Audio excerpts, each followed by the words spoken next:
Hi, it's Rebecca, Empathic Crow. I'm coming to you from a much different energy than last night or even some of the videos leading up to this one.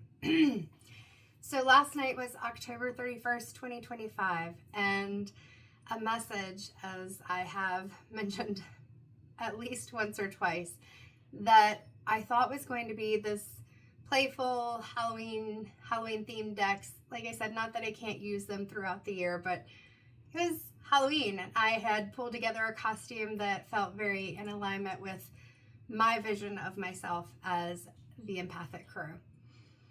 The message that ended up coming through a 3-part video, because I kept cutting it off thinking, no, the message, well, twice I cut it off thinking the message would be different, and then the third time it was kind of what I was getting about the message. So if you watch that, cool. If you don't, that's okay. But if you do watch it, one of the downloads that I got after that message was just the sense of peace, the sense of slowing down. And that's something that I've never been really good at. In fact, I've got on, I realized I ordered it, it was huge. So it quickly became a pajama top, plus whoever made it put just T-O in too many, which of course two as in that grammatical space would have 2 O's. And so I created a second O, but it made it to where there wasn't any spacing. So it says, my brain has too many tabs open. 4 of them are frozen, and I have no idea where the music is coming from. And that's typically my brain. When you're somebody who is neurodivergent and highly intuitive and all of the things, then you tend to be somebody who has a brain that's constantly going. And today, even though I was in a space in which I was creating, that's upside down, and doing different things, coming up with new ideas and whatnot. I've got 2 on top of each other. You may even notice with the energy of me picking these up that it's different. She's cool. I can't wait to put her on a tote bag. So I've been creating and stuff, but it's been a bit different. You may see me sitting funny because I slept so good last night. So good. But when you are a hypermobile person, sleeping well does not necessarily mean that it doesn't come without some downsides. So that can be hyperextensions or muscle aches and things, especially as we get older. It is what it is. So with that energy that came through last night, I mean, it was amazing. My brain felt like it just kind of went,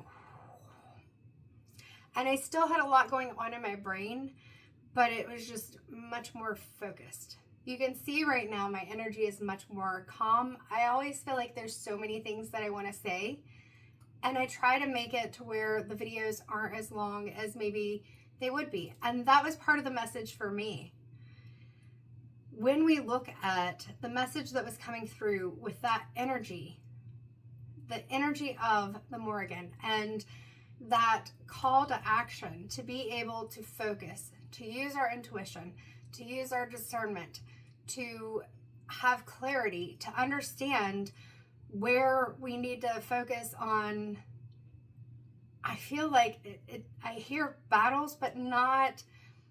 So there are things collectively and on a global level where I can't say that we won't get there. But it feels like the message was focusing on, while we may get there, in order to prepare for anything, whether that's internal conflict, whether that is conflict in your relationships, whether it is just this chaotic energy. It's being able to get grounded, which is why I have the root chakra candle lit, and being able to let go of those anxieties, to let go of the worries, the burdens, the things that we carry around.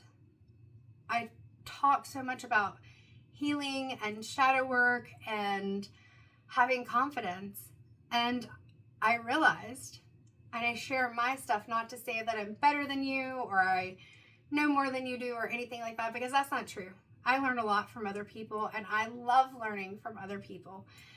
But because I hope that if I share something and it feels in alignment with you, then maybe it helps you to think of something too. And I love that. That's how I feel like it should work.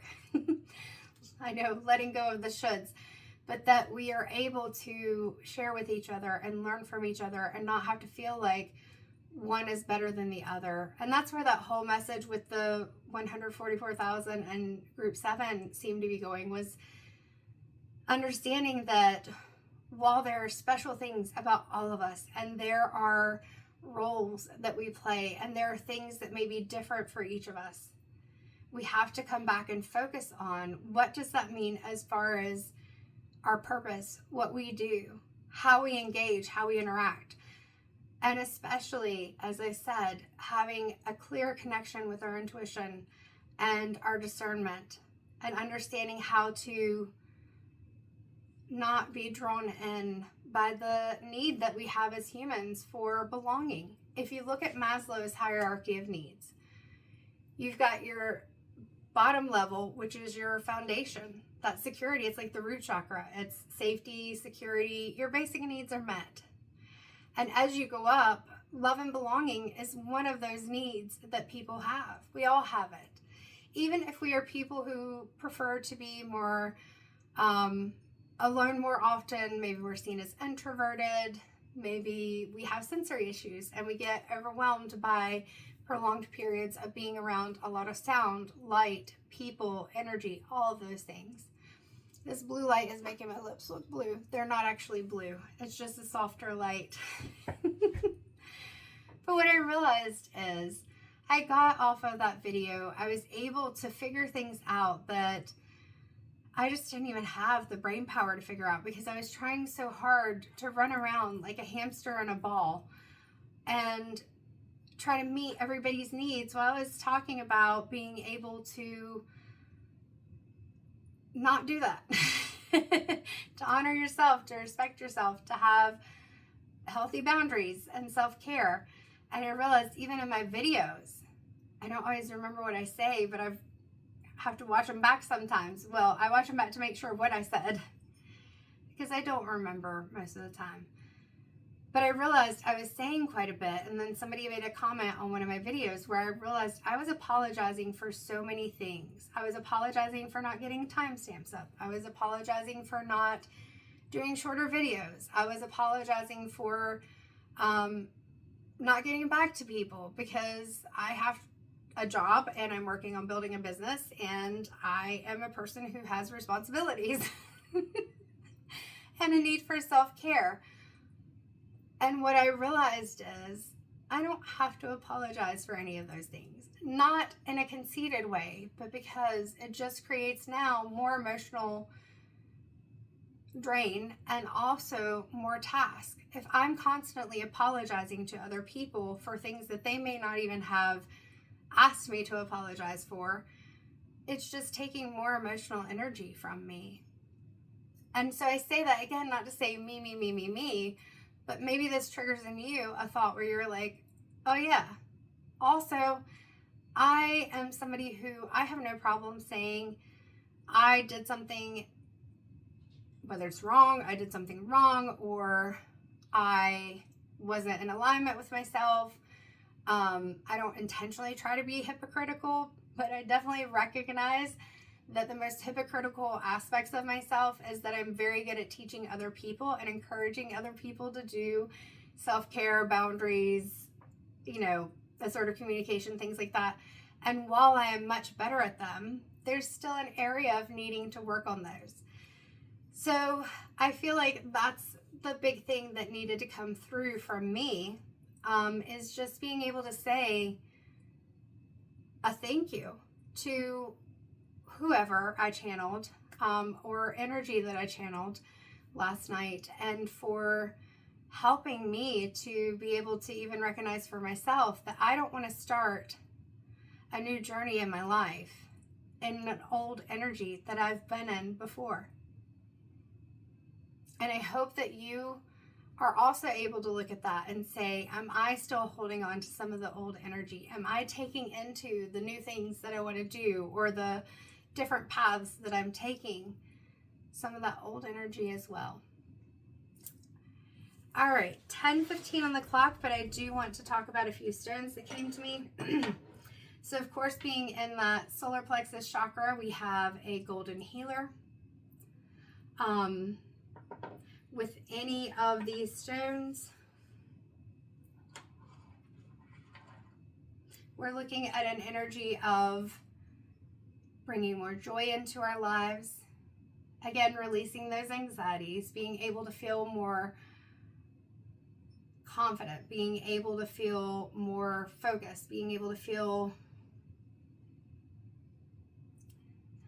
I know I've said in alignment, but that just feels like the right word to say. I also picked up Numite. It does have, and you may not be able to see them in this light. Oh, maybe you can. Like some little flakes that are kind of goldish looking. Oops, there's a really pretty shiny aspect. So I'm not saying it's pyrite, but there's just some pretty little shiny bits in it. I haven't looked up the construction of Numite in a while. Numite is also called I believe it's called a healer stone.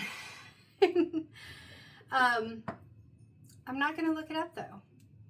11:33 on the clock.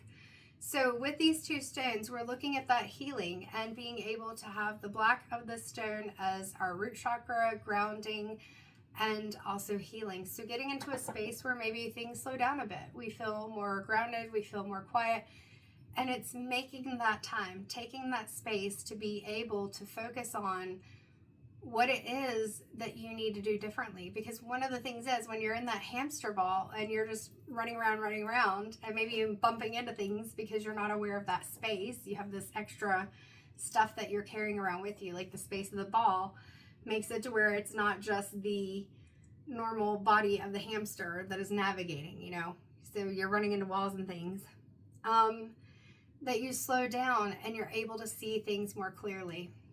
We also have some citrine, so abundance, joy.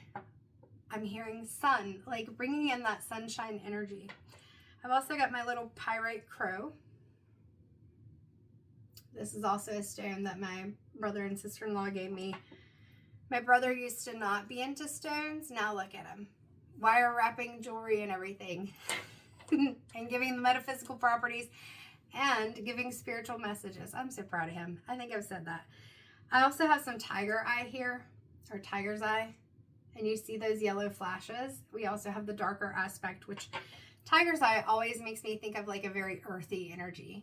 Like it is still very like Leo confident, but at the same time, I feel like for me, tiger's eye, I don't know how you feel about it, but it's a little more grounded. And then what I love about this one is that it has an aspect of the red tiger's eye. See it right up the top. It's just a little tiny flash right up here. It's hard to see with this light. And then it's got the yellow tiger at the bottom. Let's see if we can get it better on the other side. Oh, there it is. There's just a little line of it. There we go. Up at the very top. Like I said, it's hard to see. So that red and the darker energy of the root chakra. We also did some cord cutting last night. So I have my selenite, satin spar, dagger, and it does have chakra symbols on it. And so I feel like it's important to look at the fact that we did some energy cleansing and cord cutting with those messages that were coming through. And then my aura quartz sphere just kind of came through. I feel like there is still that energy of play, but understanding that play doesn't have to be silly. It can be. And if you need to get into that silly, like, ooh, it's pretty, it's iridescent energy, you can. But it doesn't have to be that. It can be whatever it is that you want it to be. Even if it's like designing of things, or creating things, making things, going out into the woods, whatever it is that you want to do. All right, so I'm kind of getting the energy of moving on to the cards. I pulled out the Crow Tarot, but I didn't feel like we're going to do tarot. What I am feeling drawn to, oh, totally forgot, garnet, which is a red and root chakra stone, was also coming to mind. That also associates with the heart chakra. I say heart chakra comes in to kind of be that middle piece that's aligning with all of them. All right. What am I feeling called to? The two decks that I pulled out are the Intuitive Whispers Oracle by Maude Hirst. Still feeling that ancestor connection, so I'm going to at least pull a card or two from that first. And then we've got the Work Your Light deck by Rebecca Campbell. It feels really important just because I feel like last night and the channeled message, and then where I explained the past life dreams that I've had, it's a soul connection. It's not just an ancestral connection. It's also our soul connection.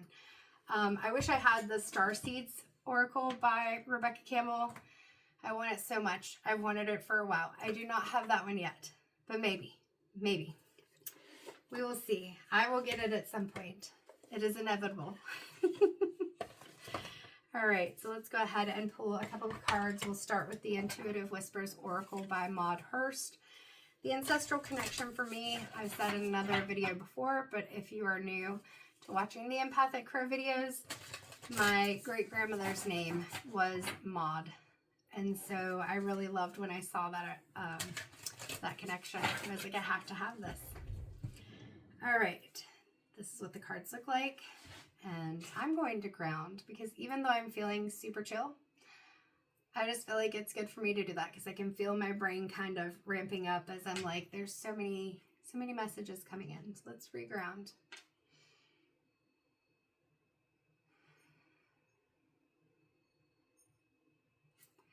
It's like I have this weighted blanket on me today. It feels very comfy and cozy. Haven't had that feeling in a while, or maybe at all. So the card that came out is 43, which it breaks down to a 7, and it's let your ship sail. This actually came through in a energy healing session that I did with a friend, and that was the first time that I had seen this card. And I feel like this leans toward, what was that one card that we had at the end?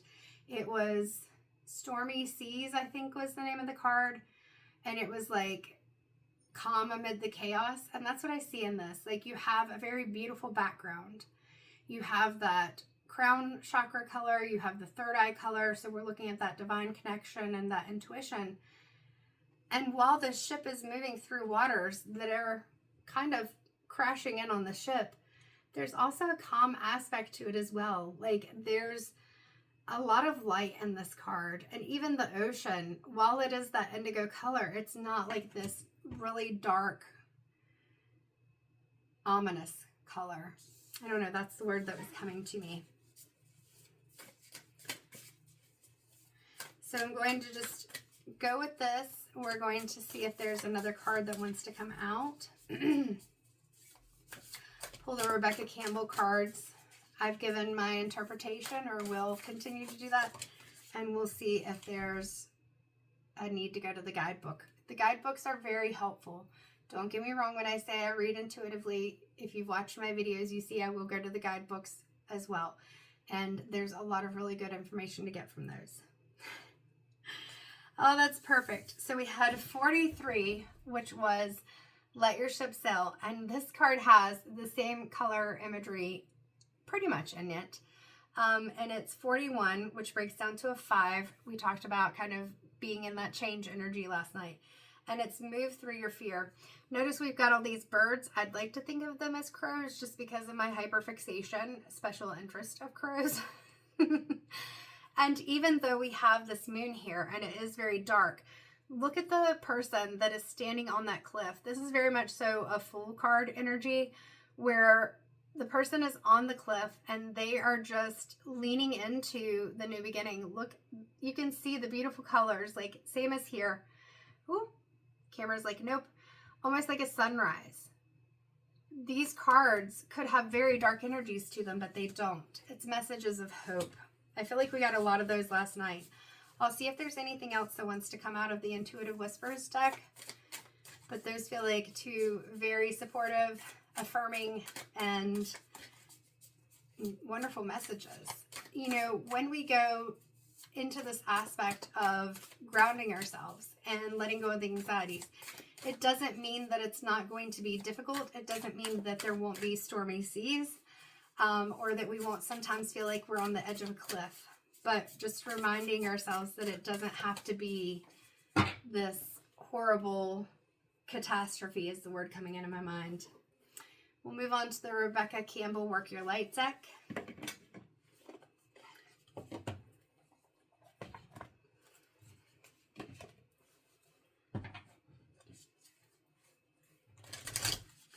I usually do my 3 shuffles. And I probably won't put timestamps on this. To be honest, I'm not even going to promise that I will try to. Not because I don't think that it would be helpful to other people, but because it does take a lot of time and energy. And while there will likely be a time next year where I'll have the time to be able to do that, right now I've got to do what I encourage other people to do and honor my current time and energy. 2121 when I looked up. Also, for any of you like myself who are in an area where we have the daylight savings time things, don't forget that tomorrow, or I guess around midnight on Monday, I don't know. I always just think of it as Sunday because you go to bed, right? That the clocks do, I believe, fall back. I try to remember spring forward, fall back. I honestly think we should just get rid of it. My understanding, and this could be a wrong understanding, is that some of it was focusing on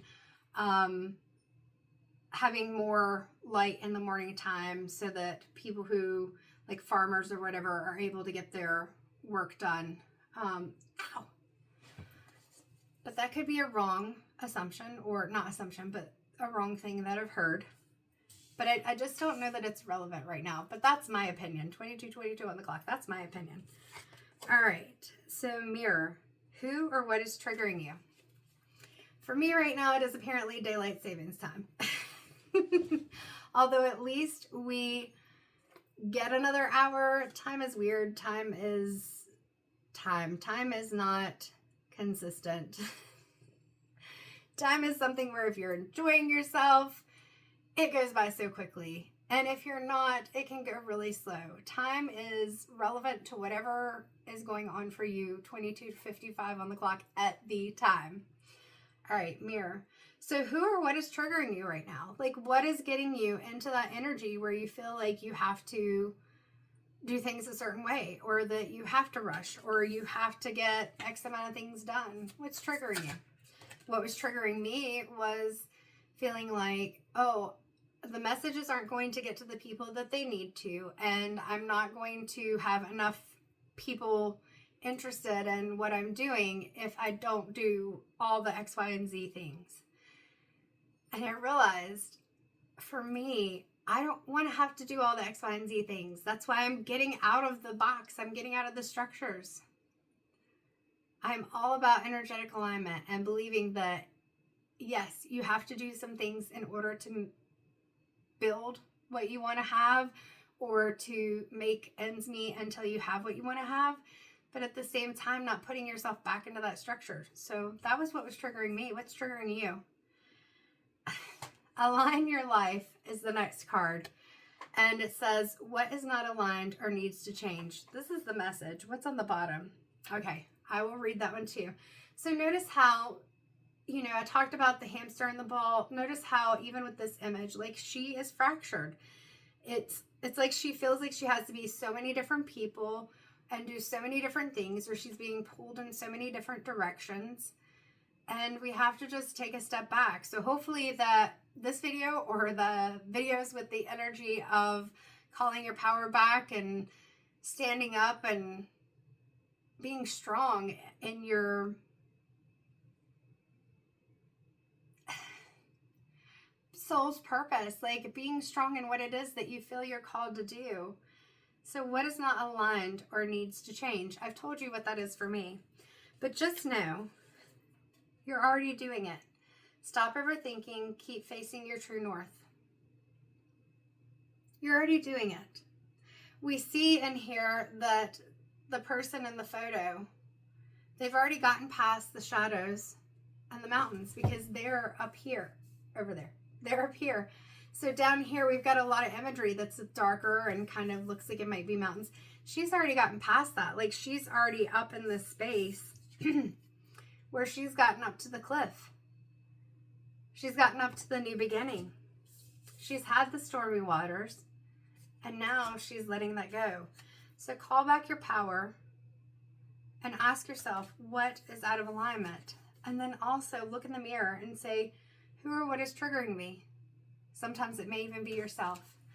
That is the message, and I hope everyone has a wonderful evening, week, whatever it is, that your week is peaceful, or at least that your week is manageable.